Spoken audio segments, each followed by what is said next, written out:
Assalamualaikum, teman-teman semua. Selamat datang di channel Ilma Story HD. Tempatnya cerita-cerita penuh makna dan inspirasi. Sebelum kita mulai ceritanya, jangan lupa ya, klik tombol like dan subscribe sekarang juga, agar kamu nggak ketinggalan kisah-kisah menarik selanjutnya. Semoga yang like dan subscribe selalu diberi kesehatan, dimudahkan rezekinya, dan hidupnya penuh berkah. Amin. Dan yuk, absen dulu di kolom komentar. Tulis kamu nonton dari daerah mana. Biar kita tahu, Ilma Story HD ditonton dari seluruh penjuru Indonesia, bahkan dunia. Kalau sudah siap, ini dia kisahnya. Hari itu langit cerah di atas kampus teknik swasta bernama Institut Teknologi Widya Karya. Mahasiswa baru tampak berbondong-bondong memenuhi pelataran gedung utama, mengenakan kemeja putih dan celana kain hitam yang masih terlihat kaku dan baru. Wajah-wajah antusias itu terlihat menyimpan banyak harapan. Suasana di aula pembukaan begitu semarak. Dosen-dosen lalu lalang menyambut hangat, dan ketua jurusan menyampaikan pidato penuh semangat. Di tengah semua kegembiraan itu, seorang pemuda terlihat berjalan tergesa dari arah gerbang kampus. Jam sudah menunjukkan pukul 10:17. Pembukaan sudah hampir selesai. Mahasiswa itu memakai jaket lusuh berwarna biru dongker, dengan rambut sedikit acak-acakan seolah baru bangun tidur. Dia tidak berlari, tapi langkahnya cepat, tenang, dan mantap. Ketika ia memasuki aula, beberapa mahasiswa dan staf sempat menoleh dengan pandangan heran. Namun yang paling menarik perhatian bukan pakaiannya yang sederhana, melainkan tatapan matanya, tajam sekali. Seolah menyimpan sesuatu yang dalam, seolah mata itu telah melihat lebih dari yang bisa dipahami anak seusianya. Namanya Revan Aditama. Tidak ada yang mengenalnya. Ia bukan lulusan dari sekolah ternama, bukan juga anak pejabat atau tokoh terkenal. Namanya hanya tercantum di daftar peserta mahasiswa baru sebagai mahasiswa jurusan teknologi sistem komputasi. Ia datang tanpa orang tua yang mengantar, tanpa keramaian, tanpa sambutan hangat. Tapi ia tidak tampak terusik oleh itu semua. Ia hanya duduk di bangku paling belakang aula, mendengarkan sisa pidato kepala sekolah dengan wajah yang tidak menunjukkan ekspresi apa-apa. Beberapa dosen mulai memperhatikan pemuda itu, bukan karena prestasinya, karena memang belum ada yang tahu soal itu, melainkan karena auranya yang aneh. Seperti tidak cocok berada di tempat itu, tapi juga terlihat sangat cocok. Paradoks yang membingungkan. Salah satunya adalah Ibu Rani, dosen mata kuliah etika teknologi, yang memperhatikan Revan dari jauh. Ia mencatat dalam hati bahwa mata pemuda itu menyimpan kejernihan yang tidak biasa. Hari-hari berikutnya Revan mulai mengikuti perkuliahan. Tapi ia segera dikenal sebagai mahasiswa yang sering datang telat. Pagi-pagi buta saat yang lain sudah tiba di kelas, Revan belum terlihat. Kadang ia baru muncul saat jam sudah berjalan 15 menit, kadang 30 menit, bahkan pernah nyaris selesai. Tapi anehnya, meskipun selalu datang telat, ia tetap masuk kelas dengan tenang, meminta izin singkat dengan suara sopan, lalu duduk di kursinya yang selalu sama, pojok kanan belakang, dekat jendela. Tak pernah sekalipun ia ikut diskusi. Saat dosen memberi pertanyaan, Revan hanya duduk diam sambil menatap keluar jendela. Dia juga tidak mencatat, tidak membuka laptop, hanya sesekali melihat papan tulis atau layar proyektor. Ketika dosen mengoreksi tugas mingguan, namanya sering tidak ada. Ia tak pernah ikut kuis, tak pernah angkat tangan, dan jika ditanya langsung pun jawabannya pendek, tak bertele-tele. Teman-teman sekelas mulai mengejeknya diam-diam. Itu anak kuliah apa cuma numpang tidur? Ucap seorang mahasiswa bernama Edo, yang dikenal aktif dan ambisius. Mungkin dia salah jurusan, celetuk yang lain sambil tertawa. Tak sedikit pula yang terang-terangan menilainya sebagai pemalas yang hanya menunggu waktu dikeluarkan. Namun ada yang menarik. Dalam 2 minggu pertama, meskipun jarang bicara, Revan sempat membuat satu pernyataan dalam kelas pemrograman logika ketika diminta memberi saran soal struktur algoritma. Ia menyebutkan solusi singkat namun sangat efisien, bahkan lebih baik daripada penjelasan sang dosen. Semua terdiam saat itu, termasuk dosennya. Tapi karena Revan tidak mengulang hal seperti itu lagi, banyak yang menganggapnya hanya kebetulan atau asal nebak. Dosen senior bernama Pak Guntur sempat mengajak Revan bicara setelah kelas. Namun jawaban Revan sangat sederhana. Saya hanya ingin belajar diam-diam, Pak. Kalimat itu menimbulkan rasa penasaran. Tapi karena sikap Revan yang terus menutup diri, akhirnya semua dosen menyerah. Kecuali satu, kepala sekolah, Profesor Bastian. Profesor Bastian adalah akademisi yang sangat menjunjung kedisiplinan. Ia dikenal keras, lurus, dan tidak mentolerir kemalasan dalam bentuk apapun. Saat ia mendapat laporan bahwa ada mahasiswa baru yang sering telat, tidak disiplin, dan tidak menunjukkan etika belajar, ia langsung memanggil Revan ke ruangannya. Tapi itu baru akan terjadi di episode berikutnya. Sementara itu, Revan tetap menjalani hari-harinya seperti biasa. Masuk telat, duduk di pojok, tak mencatat, dan pulang sebelum kelas benar-benar selesai. Di hari Jumat minggu ketiga, Revan terlihat sedang membaca sebuah buku tebal berbahasa Jepang di kantin, sendirian. Beberapa mahasiswa sempat melihatnya, namun menganggap itu hanya gaya. Pamer doang tuh, biar kelihatan pinter, kata seorang mahasiswi sambil mencibir. Tak ada yang tahu, buku itu adalah materi riset tentang sistem komputasi kuantum terbaru dari Universitas Tokyo. Tak ada pula yang tahu bahwa Revan membaca itu bukan untuk pamer, melainkan untuk memahami proyek riset yang sudah ditugaskan padanya sejak setahun lalu oleh lembaga rahasia pemerintah. Ketika malam tiba dan kampus mulai sepi, Revan tidak pulang ke kos seperti mahasiswa lain. Ia berjalan ke arah gedung laboratorium tua yang sudah lama tidak dipakai. Dengan kunci khusus yang ia pegang secara diam-diam dari rektorat pusat, ia membuka pintu dan masuk. Di dalam sana, ia mengaktifkan terminal komputer rakitan sendiri yang disambungkan ke server pusat Lembaga Riset Nasional. Di layar, muncul tulisan, "Welcome, Revan Aditama. Akses granted. Status: Perwakilan Indonesia Olimpiade Sains et Teknologi Internasional. Kategori: Quantum Supercomputing." Revan menarik napas panjang dan duduk di depan komputer. Tangannya mulai bergerak cepat mengetik, dan wajahnya berubah. Tatapan matanya yang biasanya kosong, kini menyala penuh energi. Di ruangan sepi itu, Revan bukan lagi mahasiswa malas yang suka datang telat. Ia adalah seorang pemuda jenius yang sedang mempersiapkan sesuatu yang akan mengguncang dunia. Tapi kampus tak tahu. Dosen-dosen tak tahu. Teman-teman sekelas bahkan makin membencinya. Dan kepala sekolah sedang menyiapkan pertemuan yang akan menentukan reputasi Revan di kampus itu. Namun Revan tak terganggu. Ia hanya tersenyum tipis dan berkata dalam hati, "Biarkan mereka menilai sekarang. Tapi nanti, semua akan tahu siapa aku sebenarnya."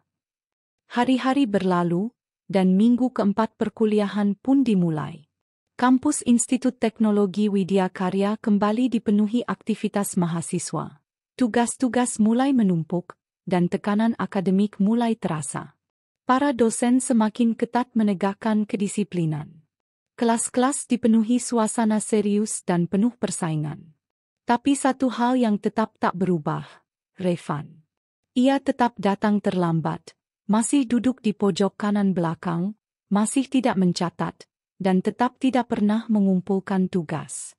Mahasiswa lain semakin yakin bahwa Revan bukan tipe yang akan bertahan lama. Apalagi saat daftar pengumpulan tugas pertama dari mata kuliah matematika komputasi dibacakan, nama Revan tidak disebutkan. Bahkan dosennya, Pak Herman, langsung menyindir di depan kelas. Ada mahasiswa yang merasa dirinya terlalu jenius sampai-sampai tak perlu mengerjakan tugas.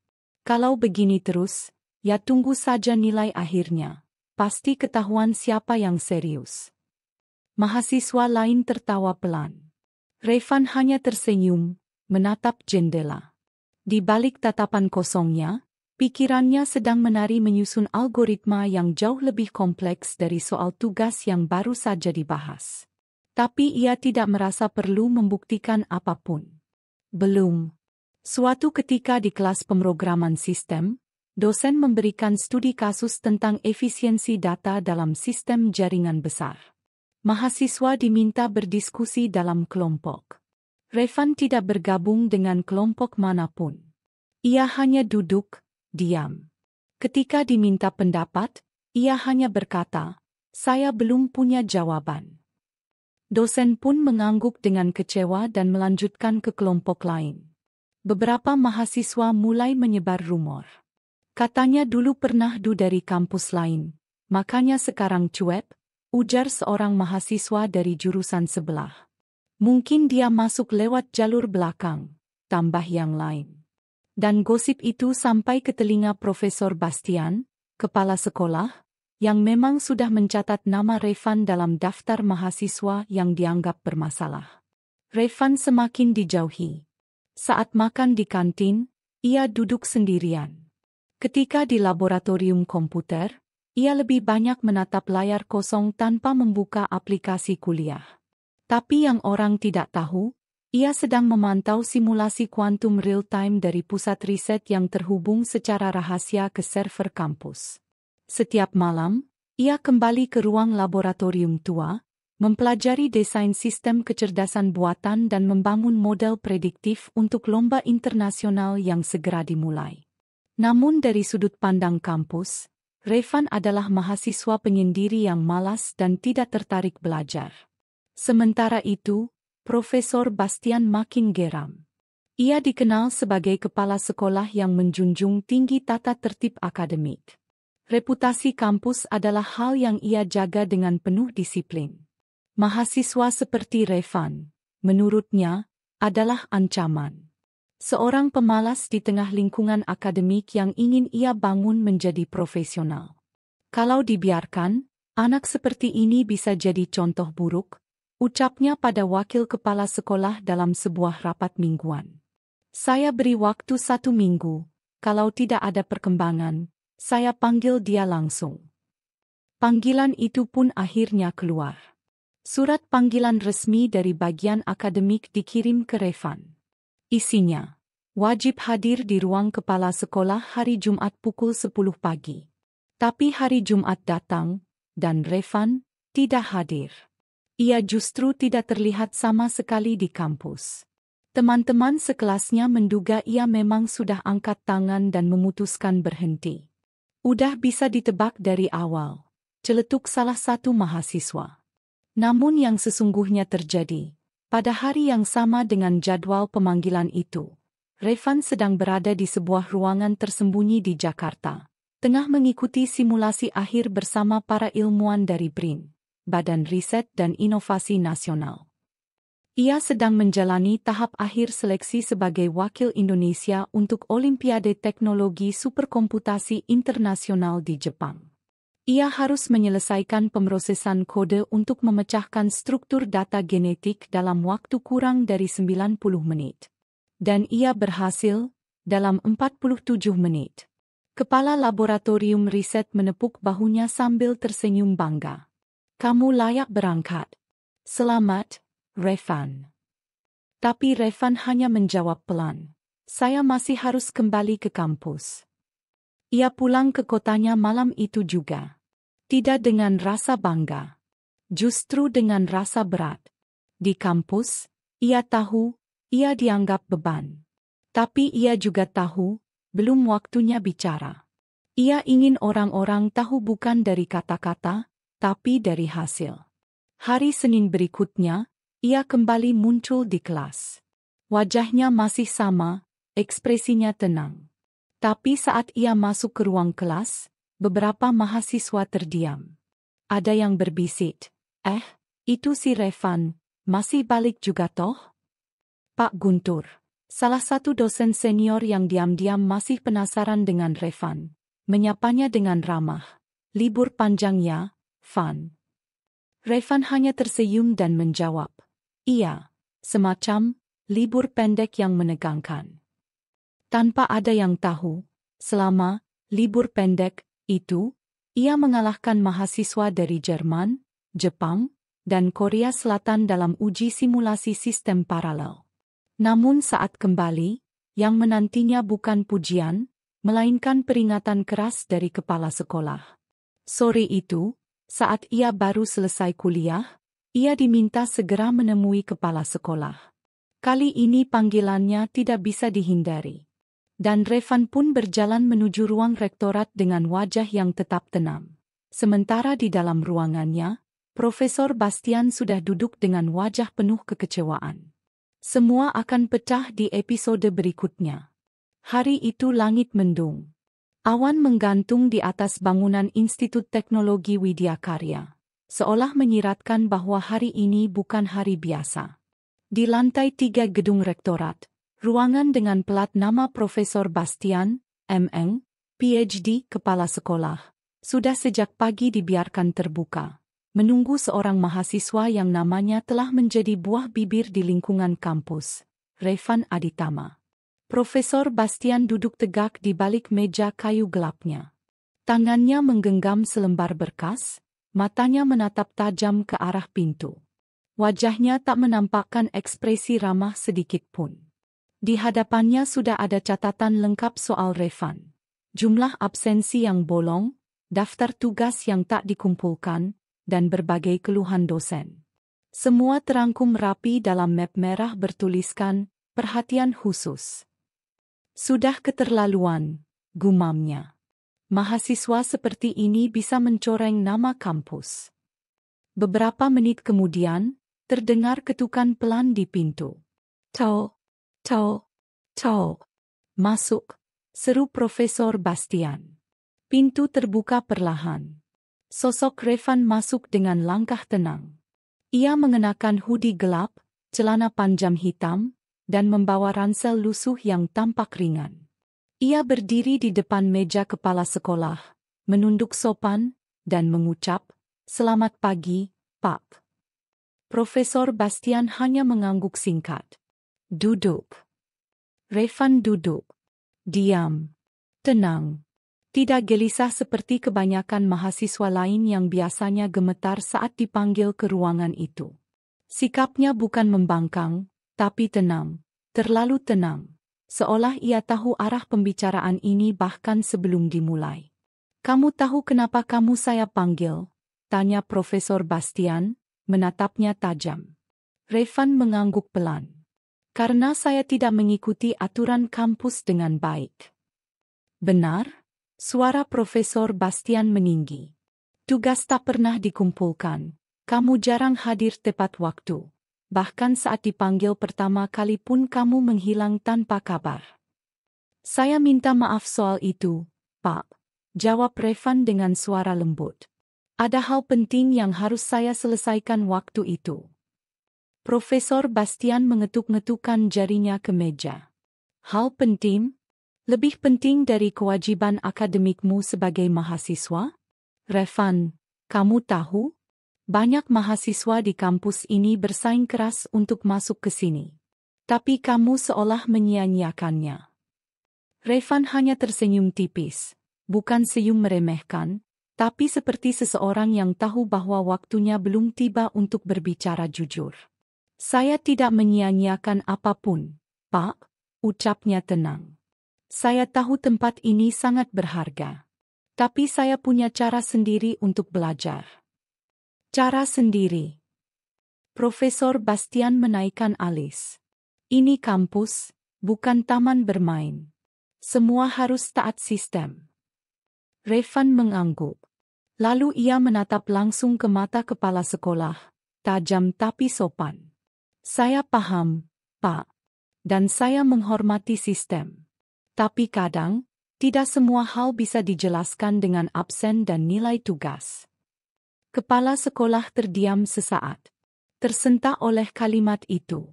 Tapi ia segera kembali menegakkan wibawanya. Kamu berbicara seolah kamu punya hak istimewa. Tidak ada yang istimewa di sini, Revan. Semua setara. Saya tidak merasa istimewa, Pak, jawab Revan pelan. Saya hanya belum waktunya menunjukkan apa yang saya lakukan. Profesor Bastian menyipitkan mata. Apa maksudmu? Revan menunduk sebentar, lalu kembali menatap ke depan. Kalau boleh, saya minta waktu 1 bulan. Setelah itu, kalau Bapak masih merasa saya tak pantas ada di kampus ini, saya sendiri yang akan pergi. Kepala sekolah menatapnya lama. Ia merasa bingung. Dalam puluhan tahun karirnya mendidik, baru kali ini ada mahasiswa yang datang bukan untuk membela diri atau memohon belas kasih, tapi justru menawarkan perjanjian dengan penuh ketenangan. 1 bulan. Profesor Bastian mengulang. Revan mengangguk.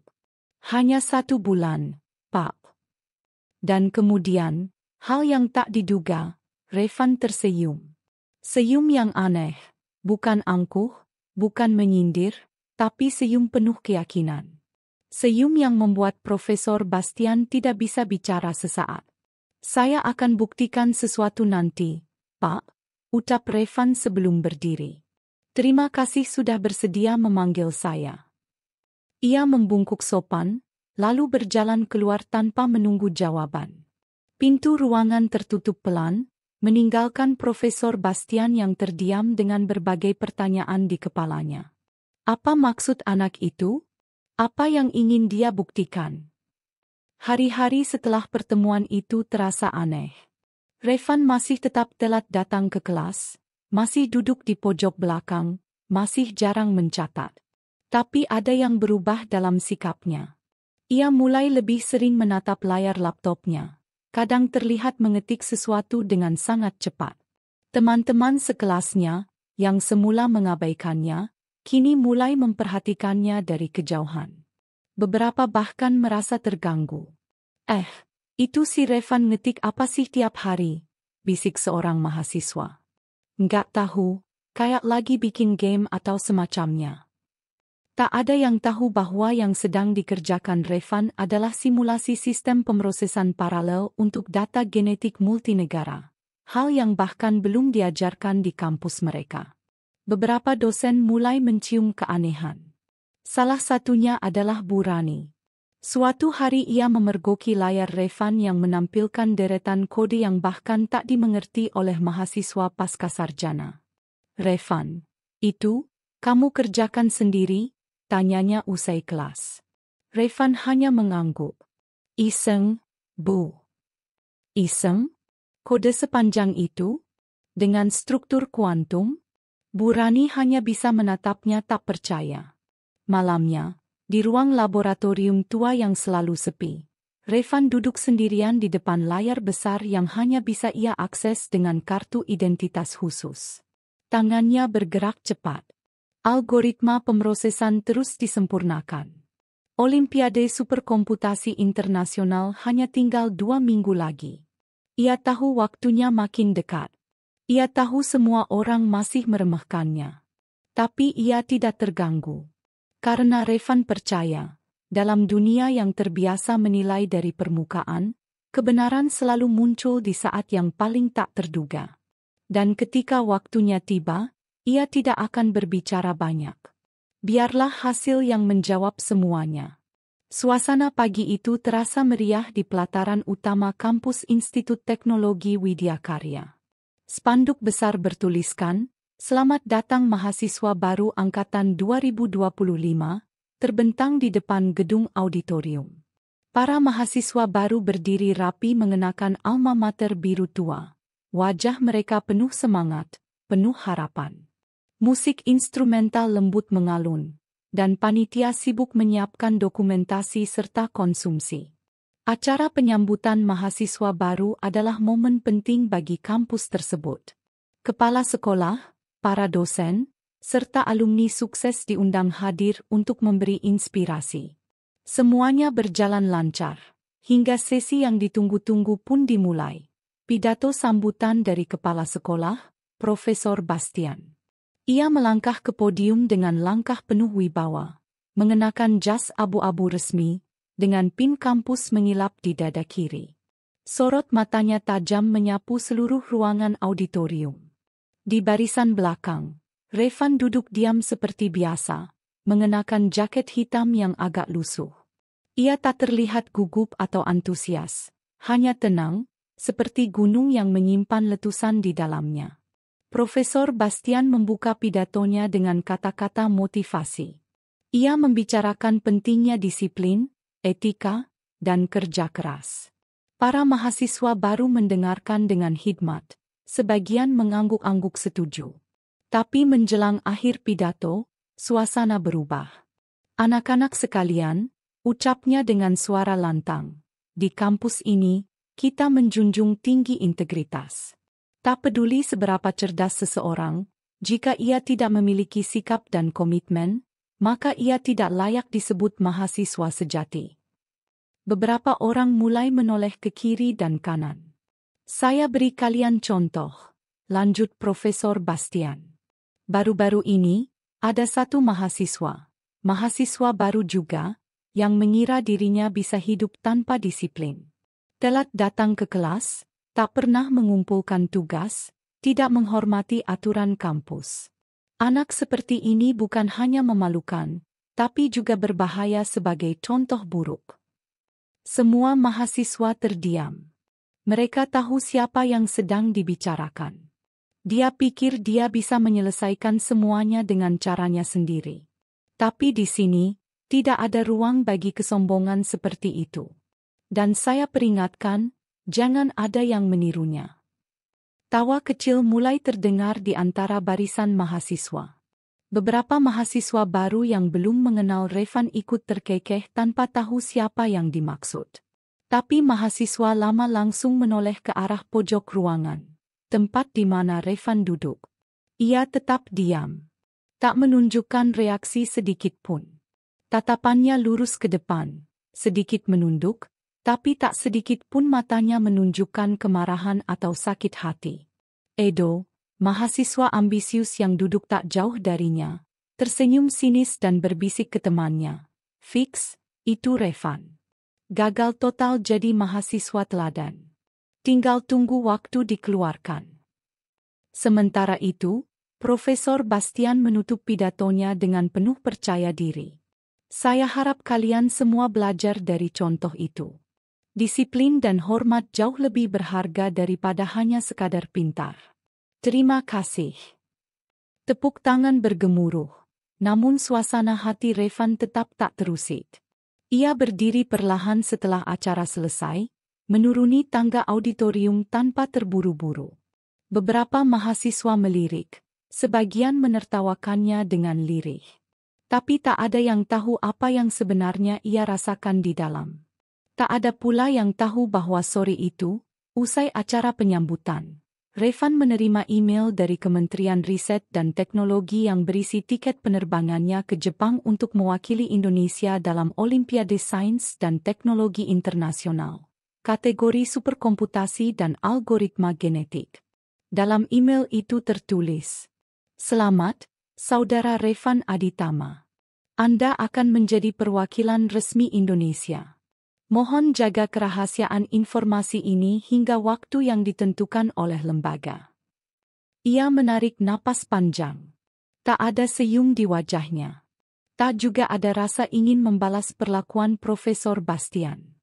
Hanya ada keteguhan di dalam dada. Ia tahu, hari di mana semua tertawa akan segera terganti. Tapi bukan karena ia ingin membalas dendam, melainkan karena ia ingin menunjukkan satu hal. Bahwa cahaya tidak perlu berteriak untuk bisa bersinar. Malamnya, ia kembali ke laboratorium tua yang hanya ia kunci. Kali ini, ia menyelesaikan simulasi sistem sinkronisasi data genetik antar benua dalam waktu 62 detik. Rekor yang belum pernah dicapai sebelumnya oleh siapapun di Asia Tenggara. Sementara itu, di ruang kerjanya, Profesor Bastian masih duduk sambil memandangi daftar evaluasi mahasiswa. Ia menulis komentar di bawah nama Revan. Disiplin buruk. Tak menunjukkan etika akademik. Potensi? Tidak terlihat. Perlu evaluasi menyeluruh. Tanpa sadar, ia sedang menulis komentar itu tentang mahasiswa yang dalam 2 minggu ke depan akan membawa nama Indonesia ke panggung dunia. Dan ketika waktunya tiba, semua yang pernah menertawakan Revan akan menyadari bahwa mereka sedang menertawakan seorang pemuda yang tengah mempersiapkan sejarah. Bulan kelima perkuliahan pun tiba. Di kampus Institut Teknologi Widya Karya, aroma tekanan akademik terasa semakin kuat. Ujian tengah semester, UTS, sudah di depan mata. Mahasiswa mulai terlihat sibuk belajar di perpustakaan. Laboratorium dipenuhi kelompok belajar, dan grup WhatsApp kelas penuh dengan rangkuman materi serta soal-soal latihan. Namun dari semua mahasiswa, satu nama tak terlihat di mana-mana, Revan Aditama. Teman-teman sekelasnya mulai menyadari bahwa Revan sudah tidak muncul sejak minggu lalu. Di kelas-kelas penting seperti matematika diskrit, struktur data, hingga sistem operasi, bangku pojok kanan belakang yang biasa ditempatinya selalu kosong. Edo, mahasiswa yang dulu paling sering menyindir Revan, tertawa saat diskusi soal ujian. Dia pasti udah kabur. Gak kuat, bro. Akhirnya sadar juga kalau bukan tempatnya di sini. Yang lain ikut tertawa, walau beberapa mulai merasa ada yang janggal. Revan memang selalu tampak seperti berjalan di dunia sendiri. Tapi hilangnya dia justru menimbulkan kehampaan yang aneh. Bahkan Ibu Rani, dosen etika teknologi, menyempatkan diri menanyakan keberadaan Revan ke bagian akademik. Tapi tak ada laporan sakit, tak ada surat cuti, dan bahkan dosen wali pun tidak bisa menghubungi nomornya. Seolah ia menghilang begitu saja. Profesor Bastian, di sisi lain, merasa yakin bahwa Revan sudah menyerah. Sudah saya duga, katanya dalam rapat kecil bersama para dosen. Anak itu hanya keras kepala, bukan cerdas. Sejak awal sudah saya bilang, jangan beri panggung untuk yang tidak bisa menghargai disiplin. Ketua program studi pun akhirnya mengusulkan secara resmi agar Revan dikeluarkan dari sistem perkuliahan. Terlalu banyak pelanggaran, Pak. UTS tidak hadir, tugas kosong, tidak aktif diskusi. Sangat disayangkan, tapi kita punya standar. Dan keputusan itu pun disetujui. Surat peringatan kedua disiapkan. Jika dalam 2 minggu Revan tidak memberikan penjelasan resmi, ia akan dinyatakan gugur sebagai mahasiswa aktif. Namun, pada kenyataannya, Revan tidak sedang kabur. Saat teman-temannya duduk di ruang kelas mengerjakan soal ujian UTS, Revan tengah duduk di dalam ruang konferensi modern bertingkat kaca di Tokyo, Jepang. Bersama 17 perwakilan muda dari berbagai negara, Amerika, Jepang, Korea Selatan, Jerman, Singapura, dan Rusia, ia sedang mengikuti Olimpiade Internasional Teknologi Superkomputasi, sebuah ajang paling bergengsi di bidang teknologi dan sains terapan. Tugasnya bukan sekadar mengerjakan soal seperti ujian kampus, melainkan membangun simulasi sistem kecerdasan buatan untuk menganalisis data genetika global yang digunakan dalam penanggulangan penyakit langka. Ini bukan lomba biasa. Ini proyek yang dinilai langsung oleh Dewan Ilmuwan Dunia, dan hasilnya bisa berdampak pada kehidupan jutaan orang. Salah satu juri bahkan terkejut saat melihat data peserta. Revan Aditama, 19 tahun, belum lulus universitas. Dia lulusan akselerasi. Dulu anak didik khusus Lembaga Riset Nasional Indonesia, jawab seorang panitia. Revan tampil dengan sangat tenang. Di hadapan layar hitam besar, dengan coding environment kelas industri, ia mengetikkan algoritma demi algoritma dengan presisi yang membuat para juri terdiam. Ia tidak banyak bicara, namun ketika waktunya presentasi, ia menjelaskan dengan bahasa Inggris fasih, penuh logika, sederhana tapi padat. Sementara itu, di Indonesia, Media belum mengetahui siapa perwakilan resmi yang mewakili negara. Nama peserta dirahasiakan hingga kompetisi resmi dimulai. Hal itu adalah bagian dari protokol keamanan nasional. Karena Revan terlibat dalam pengembangan struktur algoritma data berskala tinggi yang menyentuh informasi medis global. Kembali ke kampus. Di hari kelima ujian, ketidakhadiran Revan menjadi bahan olokan besar. Seseorang membuat meme, missing person. Revan Aditama terakhir terlihat duduk di pojok kelas, sekarang entah di mana. Meme itu beredar di grup mahasiswa dan menimbulkan gelak tawa. Bahkan dalam kelas statistika, dosen sempat berkomentar, semoga Revan sedang mempersiapkan naskah drama karena ujian saja tidak dia pedulikan. Tapi sore harinya, semua menjadi senyap. Di layar televisi besar di kantin kampus, saluran berita nasional sedang menayangkan segmen khusus tentang pembukaan Olimpiade Sains dan Teknologi Internasional di Jepang.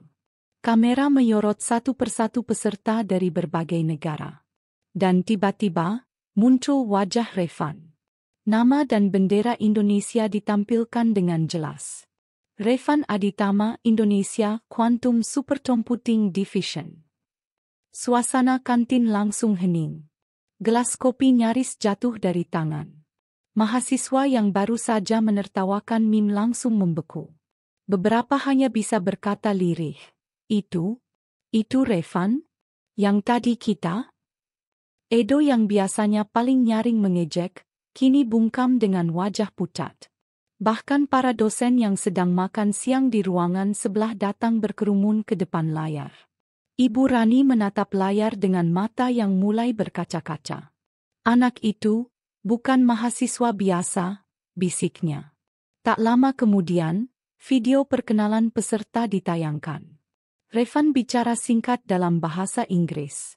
I'm here not to win for fame. I'm here to contribute something real for humanity. And he dedicated his chance to all young minds who have been underestimated just because they chose a different path. Semua orang yang mendengar itu terdiam. Di ruangannya, Profesor Bastian tak bisa berkata apa-apa saat sekretarisnya menunjukkan rekaman siaran ulang. Ia terduduk, terdiam. Dan untuk pertama kalinya dalam karir akademiknya, ia merasa salah. Revan, di sisi lain, baru saja menyelesaikan sesi pertama lomba dengan skor tertinggi dari seluruh peserta. Tapi wajahnya tetap tenang. Ia tidak mencari pembuktian. Ia tidak ingin balas dendam.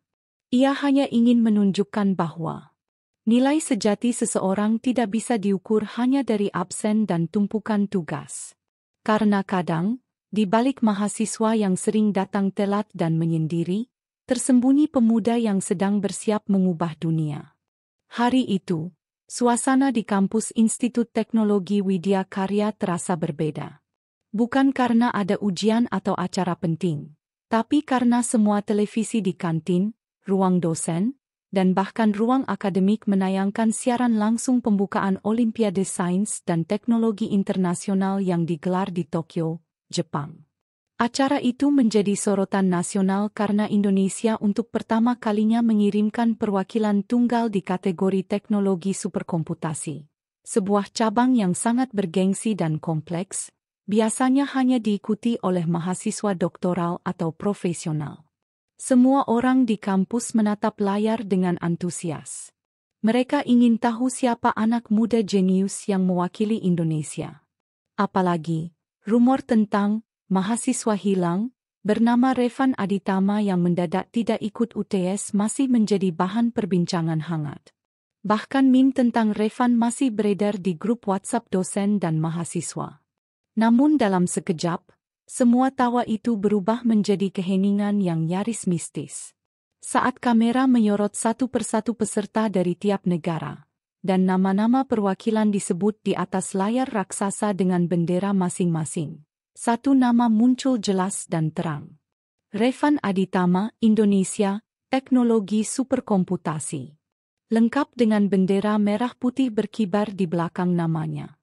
Seisi kampus membelalak. Apa? Revan? Yang kita kira bolos? Yang kemarin kita olok-olok itu? Edo, yang paling sering mengejek Revan, tercekat di tengah kunyahan gorengannya. Beberapa dosen yang sedang santai di ruang istirahat dosen langsung berdiri, mendekati televisi, dan tak percaya dengan apa yang mereka lihat. Sementara di layar kaca, Revan terlihat berdiri dengan jaket hitam bertuliskan Indonesia, membawa bendera kecil merah putih di tangan, dan wajahnya datar, tenang, tanpa ekspresi gugup sedikit pun. Pembawa acara dari Jepang menyebut Revan sebagai kontestan termuda di kategori paling sulit, yang berhasil lolos seleksi global ketat dengan proposal algoritma simulasinya yang disebut revolusioner. Yang lebih mengejutkan lagi adalah fakta bahwa tidak ada satupun dosen di kampusnya yang tahu bahwa Revan mewakili negara.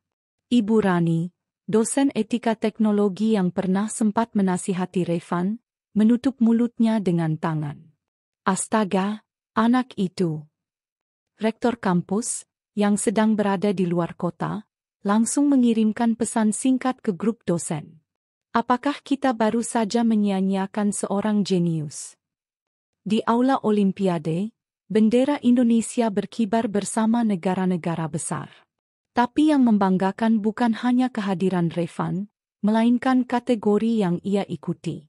Teknologi superkomputasi adalah bidang yang menyatukan pemrosesan data berskala besar, algoritma kecerdasan buatan, serta simulasi kuantum yang biasanya hanya disentuh oleh ilmuwan tingkat tinggi. Saat semua kontestan berdiri, para komentator TV menyebut, Revan Aditama adalah partisipan misterius dari Indonesia yang sebelumnya tidak pernah muncul di publik. Namun dokumen internasional menyebutkan ia telah memimpin riset mikrosimulasional untuk proyek data ekologi Asia Tenggara. Ia juga dikenal sebagai perancang salah satu struktur enkripsi alternatif untuk lembaga komunikasi nasional. Kata-kata itu langsung membuat jagat Twitter heboh. Ini mahasiswa Indonesia. Kenapa gak ada yang tahu? Kampus mana yang melahirkan dia? Di kampus, Edo dan gengnya hanya bisa saling pandang. Bro, kita selama ini ngatain anak yang kayak gitu? Bahkan beberapa mahasiswa yang pernah merekam Revan diam-diam saat ia tertidur di kelas kini buru-buru menghapus video mereka dari ponsel. Takut dianggap menghina sosok yang kini sedang menjadi sorotan dunia. Di tengah gegap gempita berita, satu hal menjadi semakin nyata bagi semua orang. Revan bukan hanya mahasiswa biasa. Ia adalah simbol dari bakat luar biasa yang selama ini tersembunyi di balik wajah sederhana dan sikap pendiamnya. Sementara itu, Revan duduk di bangku peserta, menatap panggung utama dengan tenang. Ia tidak sibuk memikirkan siapa yang menontonnya, siapa yang mungkin menyesal atau takjub. Ia tidak mencari pembuktian, tidak ingin popularitas. Ia hanya ingin melakukan satu hal, menyelesaikan karyanya untuk manusia. Dalam benaknya, terngiang kata-kata ibunya dulu, yang telah meninggal saat ia masih remaja. Kalau kamu merasa dunia tidak mengerti kamu, jangan balas dengan marah. Balaslah dengan karya. Karena dunia lebih mudah mengerti hasil, daripada jeritan hati. Saat malam menjelang dan siaran pembukaan selesai, nama Revan telah menjadi trending di seluruh media sosial Indonesia. Potongan video wajahnya saat membawa bendera merah putih dibagikan jutaan kali. #Revan Aditama menjadi nomor 1 di Twitter dan TikTok. Namun di kampus, keheningan masih menyelimuti lorong-lorong kelas. Semua orang seakan masih tidak percaya.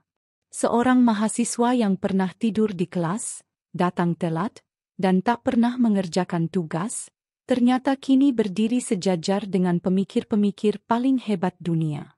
Ibu Rani menatap langit dari balik jendela kantornya malam itu, lalu menulis satu kalimat dalam jurnalnya.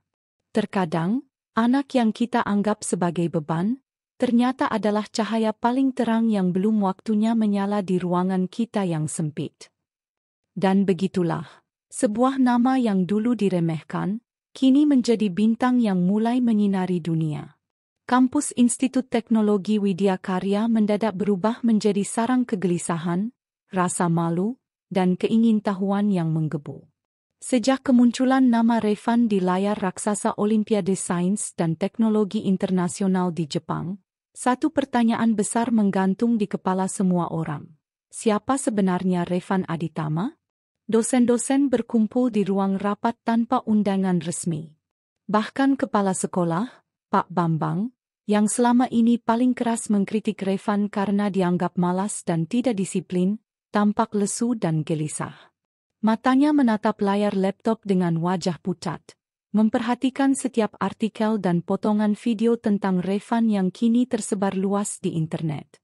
Ibu Rani, dosen etika teknologi, membuka pembicaraan dengan suara pelan. Saya rasa, kita harus tahu lebih jauh. Tidak mungkin dia bisa mewakili negara tanpa kita tahu.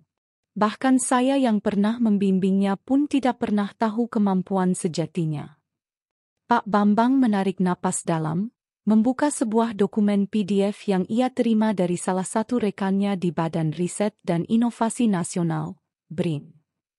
Dokumen itu dikunci, tetapi bagian depannya sudah cukup mengejutkan. Revan Aditama, Subjek Penelitian Prioritas Tinggi, Divisi Enkripsi Nasional dan Algoritma Superkomputasi. Di bawahnya, ada catatan kaki. Terdaftar sebagai anggota program pembinaan tertutup sejak usia 13 tahun. Tidak boleh diekspos ke media. Penempatan kampus bersifat observasional untuk evaluasi integrasi sosial. Seluruh ruangan terdiam. Pak Bambang bergumam.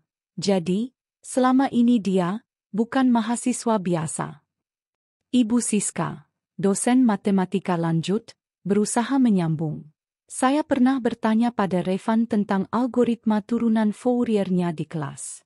Dia menjawab singkat saja, tapi saat saya cek jawabannya, itu rumus eksklusif yang belum saya temukan di jurnal manapun. Kemudian, dosen IT lainnya, Pak Ardi, dengan tangan gemetar memperlihatkan sebuah artikel jurnal internasional dari 2 tahun lalu, ditulis oleh tim riset rahasia dari Asia Tenggara. Penulis utamanya disamarkan hanya dengan inisial, ERA. Ini algoritma yang sekarang jadi basis untuk sistem simulasi iklim. Kode dasarnya, persis seperti yang pernah diketik Revan di laboratorium saat dia tak sengaja login di laptop kampus. Saya pikir waktu itu dia cuma main-main. Semakin dalam mereka mencari, semakin jelas bahwa Revan bukan sekadar mahasiswa jenius biasa. Ia adalah proyek negara. Sementara itu, di jejaring media nasional, informasi mulai terkuak satu demi satu. Seorang jurnalis investigatif dari salah satu stasiun televisi membocorkan bahwa Revan adalah lulusan akselerasi SMA yang lulus pada usia 15 tahun dan langsung direkrut ke dalam program pengembang algoritma nasional di bawah Lembaga Intelijen Digital. Sejak saat itu, identitas Revan dijaga ketat untuk menghindari eksploitasi media dan kompetitor asing. Salah satu hal yang paling mengejutkan netizen adalah pengakuan dari mantan Kepala Pusat Teknologi BRIN yang menyebut, anak itu bukan hanya jenius, ia anomali. Ia bisa membuat sistem prediksi cuaca global dalam waktu 3 hari, padahal butuh tim ratusan orang untuk memodelkan hal yang sama. Tapi ia minta satu hal, izinkan dia masuk kampus biasa. Dia ingin tahu rasanya jadi orang normal. Masyarakat Indonesia sontak terharu dan bangga. Tapi bagi dosen-dosen di kampus Revan, rasa haru itu bercampur malu. Mereka yang selama ini menilai Revan dengan ukuran standar kampus biasa, kini menyadari bahwa mereka sedang mendidik seseorang yang justru melebihi ukuran dunia akademik itu sendiri. Pak Bambang duduk di kantornya sendirian malam itu. Ruangan sunyi. Di mejanya, terpampang foto wisuda mahasiswa angkatan lalu. Di pojok, Revan berdiri sambil menunduk, nyaris tak terlihat. Kepala sekolah itu menatap kosong layar monitor, lalu membuka kembali rekaman CCTV lama. Saat ia memarahi Revan di koridor karena tidak hadir saat sidang proyek awal semester. Di rekaman itu, Revan hanya tersenyum tipis dan berkata pelan, "Maaf, Pak. Saya sedang memperbaiki sistem pertahanan jaringan untuk kementerian." Pak Bambang menertawakannya waktu itu, mengira itu hanya alasan anak muda yang malas. Kini ia tahu, anak itu tidak bercanda. Tak lama setelah kabar ini tersebar, beberapa mahasiswa mulai mengingat kembali interaksi mereka dengan Revan. Vio, mahasiswi jurusan teknik lingkungan yang pernah duduk satu kelompok dengan Revan dalam tugas mata kuliah umum, menulis sebuah utas di X, Twitter. Dulu Revan bilang, "Kita bisa memodelkan aliran air sungai ini dengan rumus 3D projection." Dan aku cuma jawab, "Halah, sok pintar. Sekarang aku pengen minta maaf seumur hidup." Komentarnya dibalas ribuan kali. Banyak yang merasa bersalah telah memandang rendah seseorang hanya karena ia pendiam dan tidak aktif dalam kegiatan sosial kampus. Kini, mereka tahu, Revan sedang menyelamatkan dunia dalam diam. Di Olimpiade Internasional, Revan berhasil lolos ke semifinal dengan nilai tertinggi. Ia menciptakan simulasi iklim global berbasis partikel digital dengan akurasi 97%, melampaui peserta dari Jerman dan Jepang yang merupakan pemegang rekor sebelumnya. Di balik layar, panitia mulai menyadari bahwa pemuda Indonesia itu bukan kontestan biasa. Dia seperti punya cara berpikir dari masa depan, ujar salah satu juri. Sementara itu, Revan tetap rendah hati. Ia tak tertarik menjelaskan siapa dirinya. Ia tak membuat klarifikasi, tak menulis balasan di media sosial, dan tidak menyalahkan siapapun dari kampus yang dulu meremehkannya. Ia tahu, diamnya justru menjadi pelajaran paling dalam untuk semua. Dan malam itu, langit di atas kampus Widya Karya terasa sunyi, seolah ikut merenung. Satu pesan menyelinap di hati setiap dosen dan mahasiswa. Jangan pernah menilai kemampuan seseorang hanya dari apa yang terlihat di permukaan. Karena bisa jadi, orang yang terlihat malas, justru sedang menyimpan energi besar yang menunggu meledak pada waktu yang tepat. Malam itu, seluruh stasiun televisi nasional menayangkan babak semifinal Olimpiade Sains dan Teknologi Internasional dari Tokyo. Satu persatu peserta dari berbagai negara mulai memasuki ruangan konferensi pers. Di antara para peserta yang penuh percaya diri dengan bahasa Inggris lancar dan gaya bicara flamboyan, muncullah sosok Revan Aditama, mengenakan jaket hitam sederhana dengan logo merah putih kecil di dada, rambut acak-acakan, dan raut wajah tenang nyaris tanpa ekspresi. Pewawancara dari Jepang menyambutnya ramah. "You're the highest scorer so far in the semifinals. May we ask, what drives your brilliance?" Revan mengangkat alis sedikit, lalu menjawab pelan. Bukan dengan kebanggaan, bukan dengan jargon teknis ilmiah, tetapi dengan kejujuran yang membungkam seluruh ruangan. "I just wanted to hide from my childhood wounds. The academic pressure, it broke me once. But solving problems, coding, algorithms, it gave me space to breathe again." Lalu ia menatap ke kamera dan melanjutkan dalam bahasa Indonesia. "Saya hanya mahasiswa biasa. Tidak sedang mencoba menjadi siapa-siapa. Saya hanya ingin sembuh dari rasa takut tidak pernah cukup pintar untuk diakui." Kata-kata itu mengguncang. Video wawancara Revan langsung diunggah oleh berbagai kanal berita daring dan akun-akun edukasi. Dalam waktu satu malam, klip berdurasi 2 menit itu menyebar ke seluruh penjuru media sosial Indonesia. Di TikTok, netizen membuat cuplikan dengan latar musik melankolis dan caption seperti, "Kamu nggak malas, kamu cuma lelah disalahpahami." Di Instagram, potongan kalimatnya dijadikan quote, "Saya hanya ingin sembuh dari rasa takut." Tapi efek paling besar terasa justru di kampus Revan sendiri. Di ruang kerja kepala sekolah Pak Bambang, suasana hening. Ia duduk di sofa sendirian, menonton video itu melalui layar televisi 50 inci yang terpasang di dinding kantornya. Di sampingnya, Ibu Rani tampak menunduk. Tidak ada kata yang cukup untuk menggambarkan keterkejutan mereka. Air mata perlahan menetes di ujung mata Pak Bambang. Ia teringat saat pertama kali menerima Revan sebagai mahasiswa. Ia bahkan masih ingat komentar pertamanya pada berkas pendaftaran Revan. Anak ini pendiam sekali. Jangan-jangan nanti jadi mahasiswa pemalas. Lalu bayangan lain kembali melintas. Saat ia memanggil Revan ke ruangannya karena nilai tugas kelompoknya kosong. Ia tidak memberi kesempatan Revan menjelaskan. Ia langsung menyalahkan dan menyuruhnya mengulang semester depan.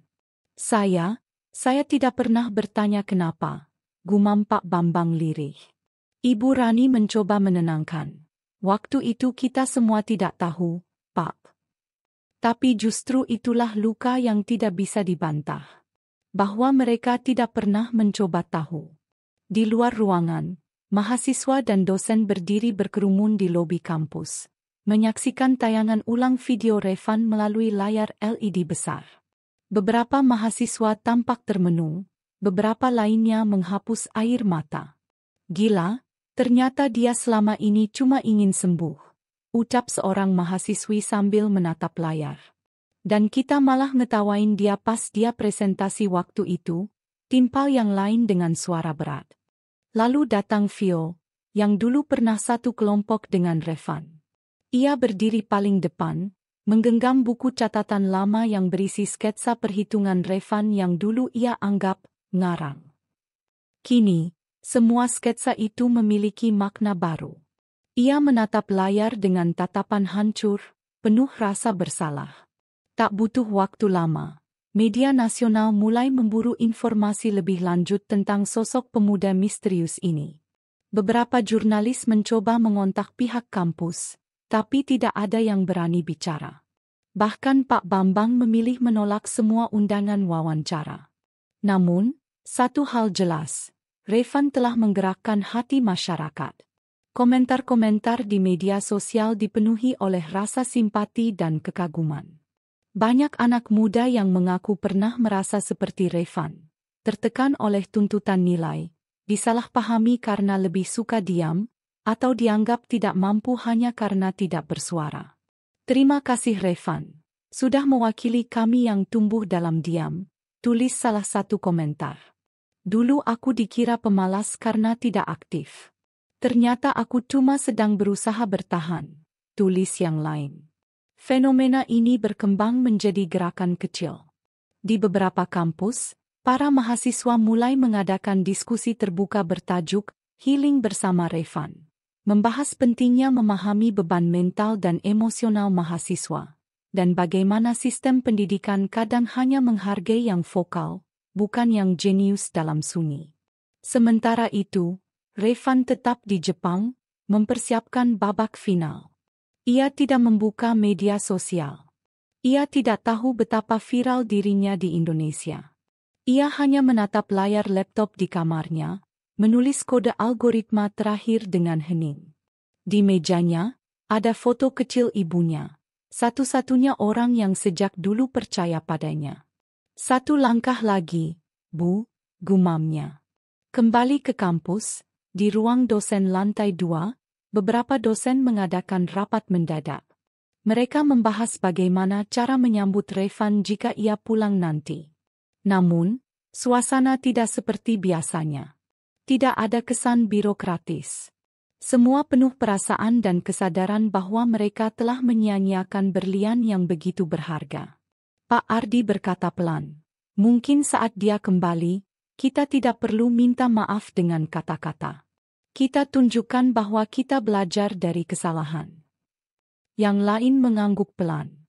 Dan pada saat itu juga, pihak rektorat sepakat membentuk tim khusus untuk merancang perubahan sistem evaluasi dan pendekatan terhadap mahasiswa, dengan nama program Proyek Revan. Program ini akan berfokus pada pemetaan potensi tersembunyi mahasiswa, pelatihan empati untuk dosen, dan sistem pendampingan psikologis untuk mereka yang diam-diam berjuang melawan tekanan akademik. Beberapa hari setelah wawancara Revan viral, Akun resmi Olimpiade Sains dan Teknologi Internasional mengunggah pernyataan resmi. Revan Aditama is not just a contestant. He is a reminder to the world that brilliance does not need to be loud. Sometimes, to quiet honest change the world.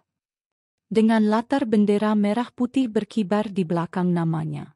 Kampus yang dulu mencibirnya kini terpaku dalam diam, menatap nama Revan yang terus menjadi headline utama di seluruh negeri. Sementara di sebuah kamar asrama kecil, tempat Revan dulu tinggal, jendela dibiarkan terbuka. Buku-buku masih tertata rapi. Tapi kursinya kosong. Dan dari kejauhan, dunia mulai mengenal satu nama. Bukan karena dia tampil mencolok, tetapi karena dalam diamnya, dia menulis ulang makna jenius. Foto wajah Revan yang sedang menatap layar komputer dengan ekspresi tenang terpampang di hampir seluruh sudut universitas. Dari kantin, aula, hingga lorong fakultas teknik. Semua menyebut-nyebut namanya. Suasana seolah menyambut kepulangan seorang pahlawan nasional. Di halaman tengah kampus, panggung besar berdiri megah. Kepala sekolah, para dekan, dan ratusan mahasiswa berkumpul. Sebagian mengenakan kaos bertuliskan, "We're proud of you, Revan." Mahasiswa yang dulu duduk di barisan belakang kini berdiri paling depan, mengangkat bendera kecil bertuliskan, "Juara dunia." Para pembicara naik ke atas panggung satu persatu, memuji Revan seolah mereka selalu mengenalnya dekat. Beberapa dosen bahkan menyisipkan cerita-cerita manis. Revan itu anak yang pemikir. Saya sudah tahu dari awal dia punya potensi. Ia memang pendiam, tapi kadang diam itulah yang menyimpan badai prestasi. Sorak-sorai memenuhi udara.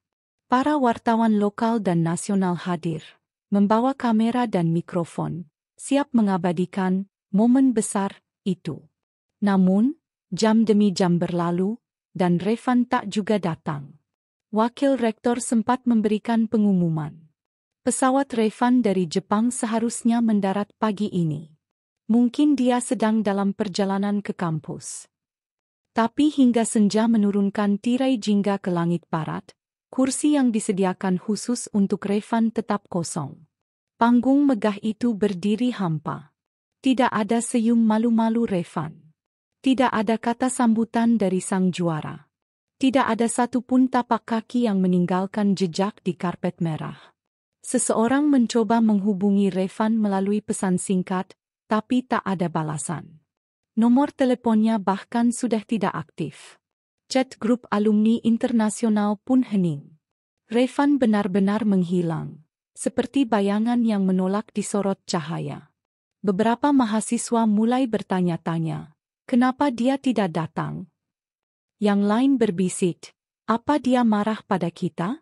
Apa dia kecewa? Namun tidak ada jawaban yang pasti. Kepala sekolah, Pak Bambang, duduk terpaku di kursinya. Ia menatap panggung kosong itu dengan tatapan kosong. Sekian lama ia menyusun rencana penyambutan. Namun kini ia merasa seperti berdiri di atas panggung sandiwara, tanpa aktor utama. Sementara itu, di bandara internasional di pinggiran kota, seorang pemuda berjaket hitam melangkah pelan keluar dari terminal kedatangan. Di tangannya hanya ada satu tas ransel. Tidak ada sambutan, tidak ada wartawan, tidak ada pengalungan bunga. Hanya seorang sopir taksi tua yang memanggil, "Nak, mau kemana?" Revan hanya menjawab pelan, "Ke rumah dulu, Pak. Mau istirahat." Ia memilih pulang diam-diam, tanpa mengabari siapapun. Ia tidak ingin sorotan. Tidak ingin pesta. Tidak ingin upacara megah yang seolah-olah tulus. Ia ingin sunyi. Ia ingin keheningan. Karena hanya dalam hening, ia merasa jujur pada dirinya sendiri. Malam itu, kampus tetap terang. Lampu-lampu di aula masih menyala, berharap Revan datang. Tapi harapan itu perlahan meredup, bersamaan dengan rasa sesak di dada banyak orang, bahwa mungkin mereka telah kehilangan kesempatan untuk benar-benar meminta maaf. Mereka baru menyambut saat dia sudah terbang terlalu tinggi untuk disentuh. Dan Revan, sang pemuda yang dulu pernah dianggap malas, telah memilih jalannya sendiri. Jalan sunyi yang jauh dari tepuk tangan, namun menggetarkan hati siapapun yang mengenalnya. Foto wajah Revan yang sedang menatap layar komputer dengan ekspresi tenang terpampang di hampir seluruh sudut universitas. Dari kantin, aula, hingga lorong fakultas teknik. Semua menyebut-nyebut namanya. Suasana seolah menyambut kepulangan seorang pahlawan nasional. Di halaman tengah kampus, panggung besar berdiri megah. Kepala sekolah, para dekan, dan ratusan mahasiswa berkumpul.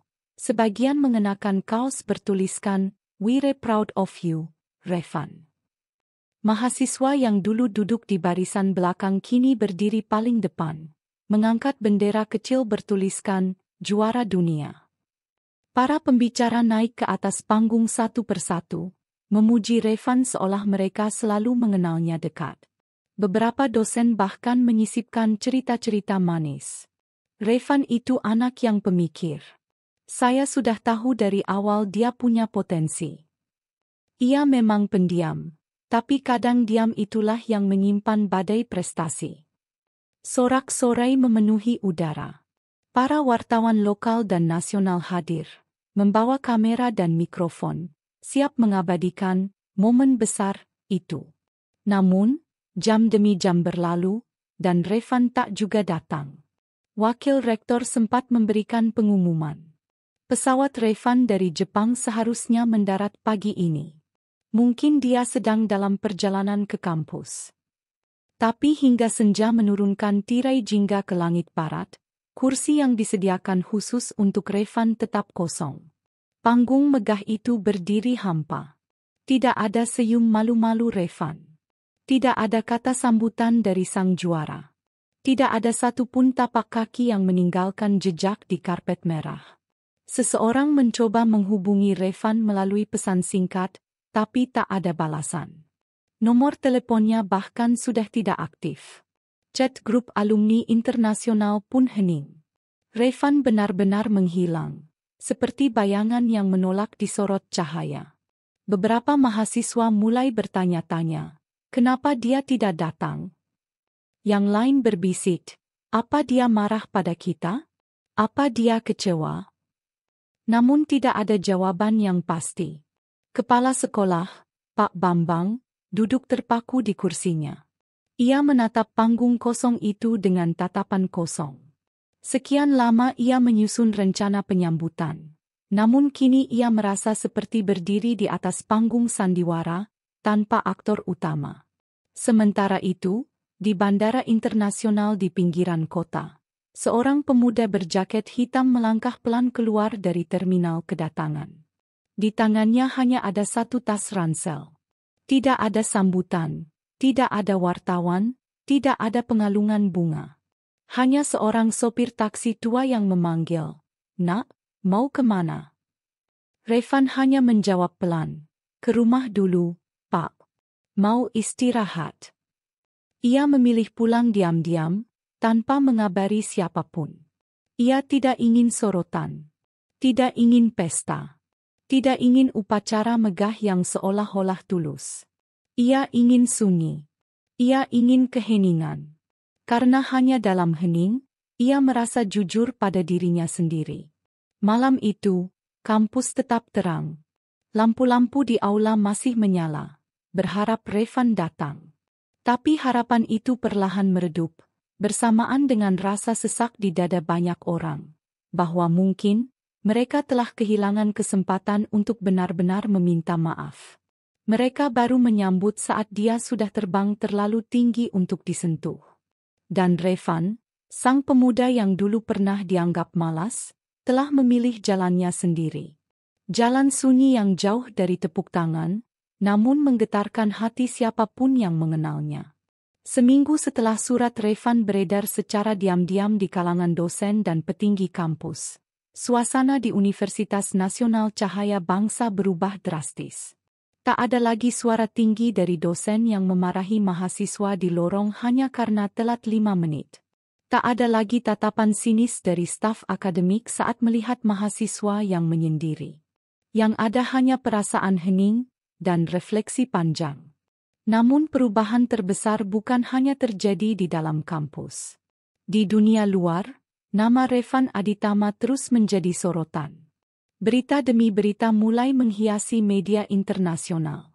Ia disebut-sebut sebagai pemuda jenius dari Indonesia yang berhasil menciptakan algoritma pemrosesan data berbasis suhu ekstrim, teknologi yang dianggap sangat penting untuk keberlangsungan penelitian di iklim kutub. Sebuah pengumuman dari United Nations Arctic Antarctic Research Program, UNAARP, menyatakan secara resmi bahwa Revan Aditama terpilih sebagai peneliti termuda sepanjang sejarah yang diundang untuk menjadi bagian dari tim riset global di Stasiun Riset Antartika. Tim ini hanya diisi oleh ilmuwan senior terpilih dari seluruh dunia. Tapi Revan? Dia satu-satunya yang berusia di bawah 25 tahun. Kabar itu meledak seperti petir di tengah langit kampus yang sudah mendung oleh rasa bersalah. Tidak hanya menjadi pemenang Olimpiade Dunia, Revan kini menjadi bagian dari proyek yang akan mengubah arah penelitian dunia. Semua orang tercengang. Tak sedikit mahasiswa yang merasa bangga pernah satu kampus dengan Revan, meski mereka bahkan tak pernah bicara langsung dengannya.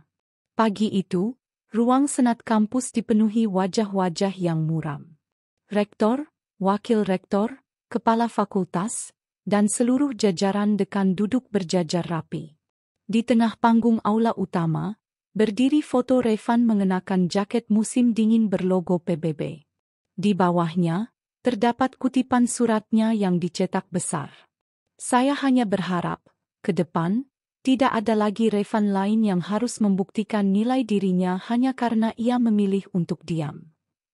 Pak Bambang, sang kepala sekolah yang kini tampak lebih kurus dan tenang, berdiri di mimbar dengan suara bergetar.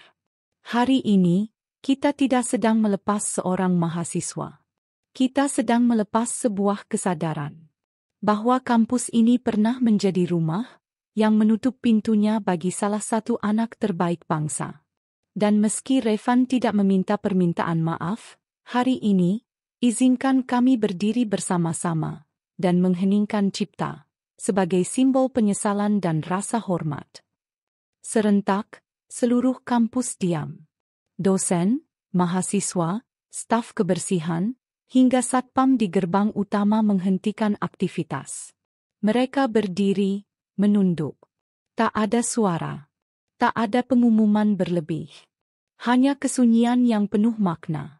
Di layar besar aula, tayangan langsung dari pelabuhan Ushuaia, Argentina, menampilkan sosok Revan yang mengenakan jaket tebal, tengah bersiap naik kapal riset menuju Samudra Selatan. Meski wajahnya tertutup masker musim dingin, dari sorot matanya terlihat tenang. Ia tidak menoleh ke kamera. Tidak melambaikan tangan.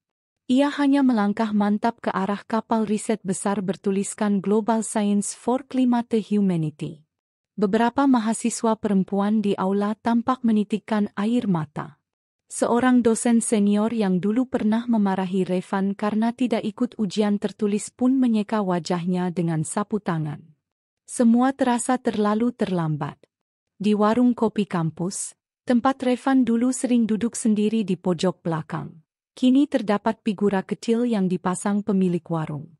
Di dalamnya ada secarik kertas sobekan yang ditulis dengan spidol hitam. Di sini pernah duduk seorang pemuda yang diam-diam menyelamatkan dunia. Beberapa hari kemudian, Revan mengirimkan pesan suara pendek kepada salah satu teman seangkatannya yang dulu pernah bersikap netral padanya. Teman itu, seorang mahasiswa teknik mesin bernama Damar, memutar pesan itu dengan pelan di hadapan sekelompok mahasiswa lain yang ingin mendengar kabar Revan. Halo, Damar. Aku baik di sini. Dingin sekali. Tapi aku suka. Di sini, tidak ada yang menilai siapa yang paling banyak bicara. Tidak ada yang menanyakan IPK. Semua hanya bekerja, saling jaga, dan saling percaya. Mungkin beginilah seharusnya dunia akademik berjalan. Aku sudah tidak kembali kuliah, Dam. Tapi aku tidak meninggalkan ilmu. Aku hanya membawanya ke tempat di mana ia paling dibutuhkan. Jaga kampus, ya. Semoga sekarang tempat itu sudah bisa menerima orang-orang yang berbeda. Aku percaya, kalian akan jadi lebih baik dari generasi kami. Pesan itu menjadi viral di media sosial. Banyak anak muda yang merasa terinspirasi. Bukan hanya karena kejeniusannya, tapi karena keberanian Revan untuk memilih jalannya sendiri. Dan memaafkan mereka yang pernah menjatuhkannya, tanpa menyimpan dendam. Bahkan, beberapa universitas luar negeri mulai meneliti sistem pendidikan kampus Revan dan mengusulkan agar model evaluasi akademik tidak lagi hanya berdasarkan keaktifan di kelas atau kehadiran, tapi juga pada kualitas kontribusi nyata di dunia luar.